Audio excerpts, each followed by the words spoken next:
Hey everyone, I'm going to do kind of my second go around here, this deep thoughts deal. The last one kind of went over pretty well, got some good feedback. And the topic I want to talk about today is the new qualification format for the Bassmaster Opens that they released.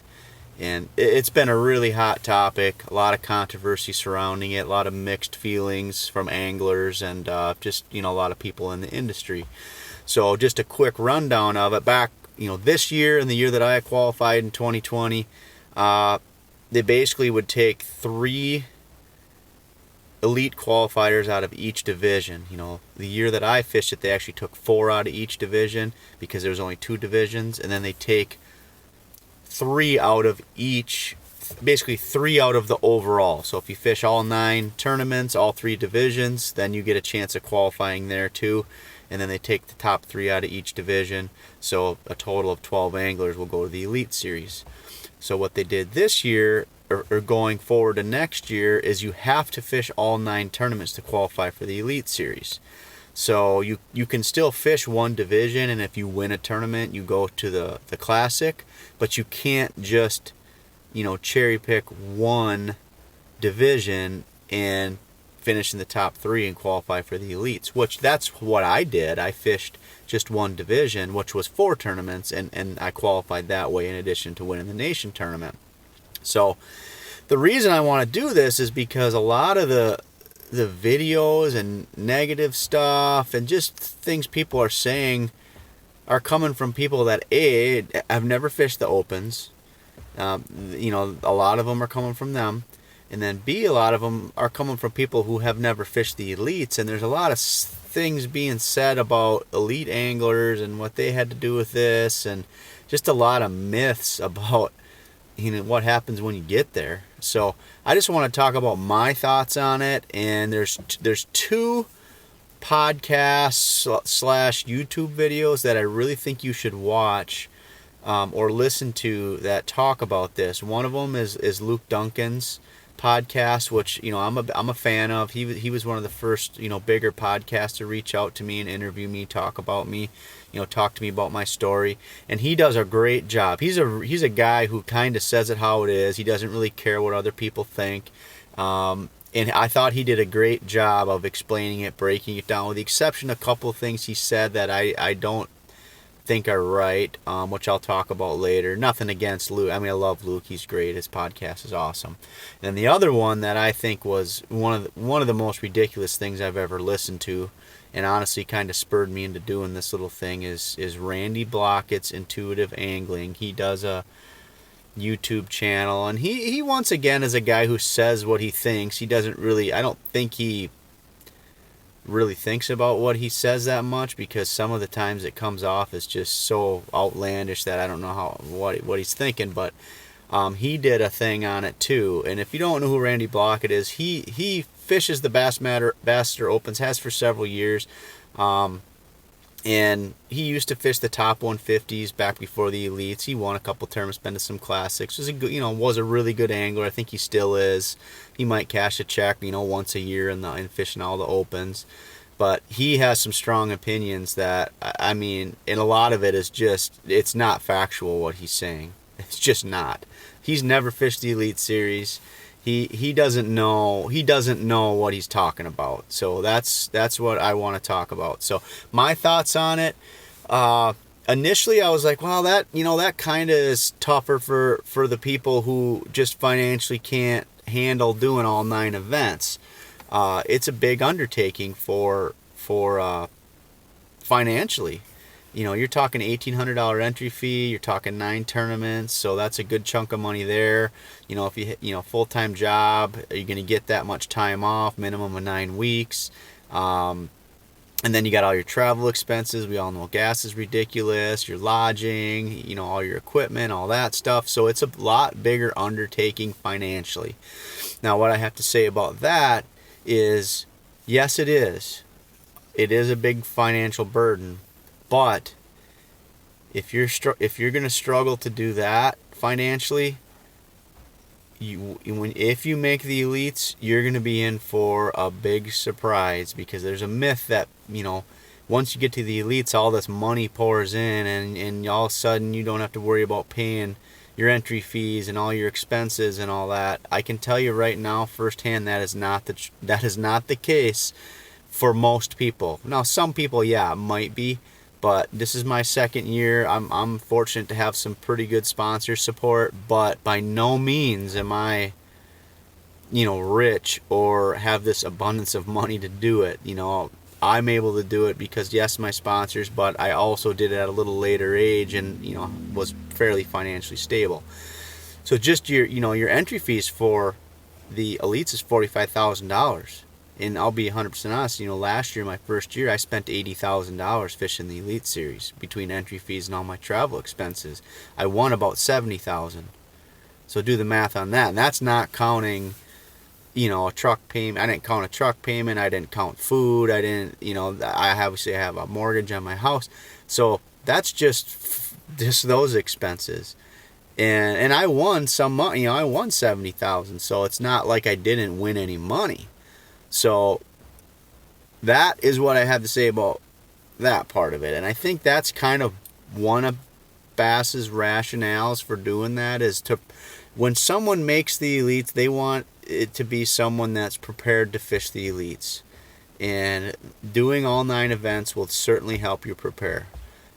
Yes, it does suck for people that can only do one series. And like I said, I qualified through one series, so I get it. But in the long run, I think if you truly want to do it, you have better odds. Say there's 150 people that do all of them, and they take 9 versus trying to be in the top 3 out of 225, your odds are significantly better. And then B, it's just going to prepare you for that lifestyle, kind of give you an idea of what it's going to be, like to be on the road for that long.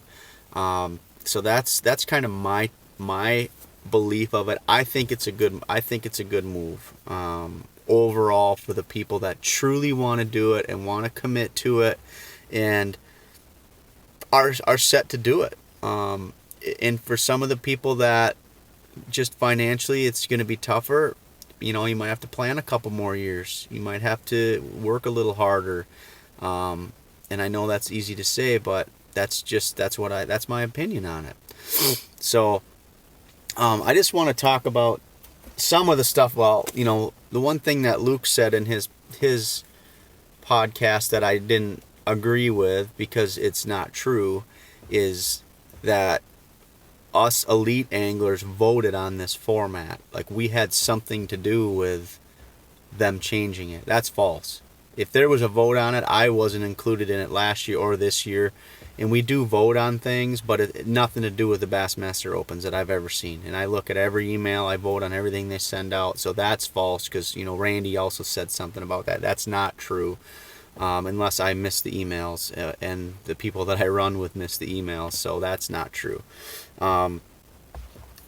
We have talked about it, because one of the other things that Randy says is that, and this is one of the most ridiculous things that I've ever heard, and it obviously comes from someone who has zero experience fishing in the elites and has zero understanding of how you have to stay qualified.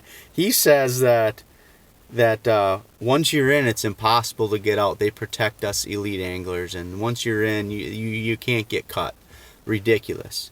They cut 13 anglers every year. Last year they cut 26 because the COVID year was a little weird. So basically, the other thing he said is there's only 80 anglers. That's false. This year started with 94, and then a couple medical hardships. I think we're down to 90 now. So out of those 90, 13 of them are rookies. So there's 87 of us that are subject, to being cut. And how they do that is, it's all about your AOY average. So, put it in perspective. Last year there was like 105 anglers. I finished 55th, which roughly half the field, and that's not a bad first year. And you can't get cut your first year. You get 2 years to try to establish yourself before they'll cut you. So last year was 55th. as it stands right now, like if I finished 55th this year, I would be cut. I'd be gone, which sounds ridiculous because I would still have beaten a lot of people this year. But that's how hard it is to stay in because it's an average. So as you stay in there longer, I think right now it's a 4 or 5 year average. And if you're there for 5 years, you can drop a year. So your first couple years are very difficult to stay in. Like you cannot have a bad year. There's a few people that are maybe going to get cut this year that are pretty big name people that have won some pretty major tournaments, and because they've had a bad season or two, they're going to be gone. So that is one of the things that he says is it's impossible to get out. It is not easy to stay in. You have to perform or you will be gone. You take 13 people out of 87 or whatever the number ends up being. It's not easy to stay in there. Well, these guys are all good, and that's the other thing Randy says is that the elite anglers, there's a lot of weekend anglers and a lot of open anglers that are a lot better than the elite anglers. And yeah, that's true. There's a lot of good weekend anglers. There's a lot of, awesome anglers in the opens. But at some point, you have to perform enough in the opens to get to that elite status. I mean, the people that are in the elites, all of them, they're the best. They're some of the best fishermen in the world. And that's why they're there. They didn't just get there, with the exception of the COVID or the whole split thing when a lot of them guys just got the invitations to come over. That's kind of a little controversial. But those anglers have all them people that came over at that time are at the very, very top in the AOI every year. So it's understandable that they're there. So the other thing that he says is that the elites is the easiest place in the world to get a check in. That is, they pay, I guess if you count a small check, a $2,500 check where we pay $5,000 to fish, I guess you call that getting a check. But if you make the top, I think it's 47, you get a $10,000 check. Once again, you paid $5,000. You probably paid another $1,500 or $2,000 to get there and gas and stay. So you're not really making a whole lot of money. But there's a lot of people that don't make those checks. It's not easy. It's not easy to do it. It's ridiculous that he says that. What else? I had to take some notes because I was getting so fired up when he was talking about this. The other things he talks about is how you can't make any money in the opens. And that's very true. It's hard to make money in the opens. Like, you have to win or finish in the top 5 and all that. And this is what I'll tell you about that. If you're fishing the opens to make money, that's the wrong reason, with the exception of if it's like on your home lake and you want to just jump in and fish that tournament. 100% understandable. Or if you're really good on 2 of the lakes, and yeah, that's for sure. Then that's a good reason to try to win some money and make some money. Because if you win, it's good money, and you go to the classic if you fish all 3 in a division. But the people that are really truly fishing it to get to the elites, most of them aren't looking at it as I'm going to get rich fishing the opens. They understand that, they only pay 40 spots, and if you get a 40th place check, you might get your entry fee back. It's not really about that. It's about getting to the Elite Series. So you're gonna have some, if you looked at it on paper, it would not make a whole lot of sense financially to do it, but you got to look at the end goal. When I did it, I did well in all of them, and I won like $13,000 for the season.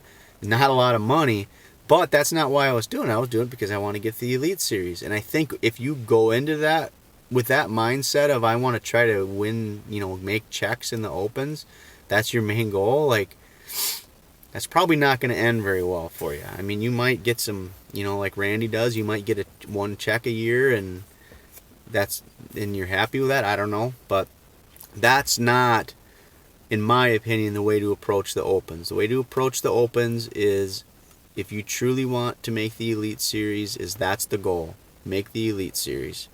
Don't worry about I mean, you want to win money to help with the expenses, obviously, but if that's your main motivation, there's probably some better circuits out there to jump in just for the money end of it.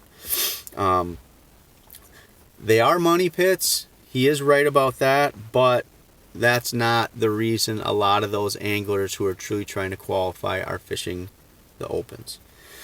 Oh, what else did he say? There's a lot of hammers in the opens that are way better, but they just haven't been given the opportunity to fish the elites. And that's something that really hit home with me, because nobody's given the opportunity to fish the elites. You earn that opportunity. You know, if it was just given out, everybody be fishing it. But that's not how it works. You have to earn your way into the elites, and you have to earn you have to perform to stay there. So yeah, I agree. There's thousands of people that could do well in the elites, but you have to prove yourself to get there. You have to take the steps to get there. You have to qualify through the nation by winning that tournament, or you have to make it through the opens. So if there's all them people out there, then the people that are true hammers and should be on the elites, they'll get there they'll get there. It might take them a few years, but they will get there. So that's my take on it. Randy says what he thinks. You gotta watch his thing. He said he thinks they should cut half the field every year, and I don't know, a lot of stuff he says I don't agree with, and that's why I'm doing this. And just to give you my thoughts, because there's a lot of controversy, and a lot of the people that are talking about it in a negative way are people that have never done the opens, never fished the elites. Maybe some of them are people that just look for something like this as their excuse to, well, I can't do it now because of this. If you truly want to do it, you'll find a way. It might take a little longer, and it'll work out. If you work hard, you can get there. I'm proof of that. Jay Shakurt's proof of that. Bob Downey, Caleb Kufall. I mean, all them guys from our area, they did it the same way. And that's my thoughts on it. I might piss some people off. I don't know. But as someone who's taken the steps and someone that's gotten to that level and is actually fishing at that level, some of the stuff that's floating around about it is just not true. Because I'm living it. I know what happens there, and I don't know. That's my opinion on it. And if you have any comments, negative or positive, put them on there. Just tell me what your thoughts are. I don't know. I don't want to make this video to piss anybody off, but there's just some of that stuff that needed to be said, because it keeps coming up in all these posts and all these podcasts about just myths and things that just aren't true. So that's kind of my deep thought session. Like I said, let me know what you think. Leave a comment, whether it's good or bad, and listen to Luke's podcast on it, and go listen to Randy Blaukat's. I think you'll really understand what I'm talking about then. So appreciate you guys watching, and all the support you've given me. So hopefully you're liking some of this stuff, and keep following along. I appreciate it.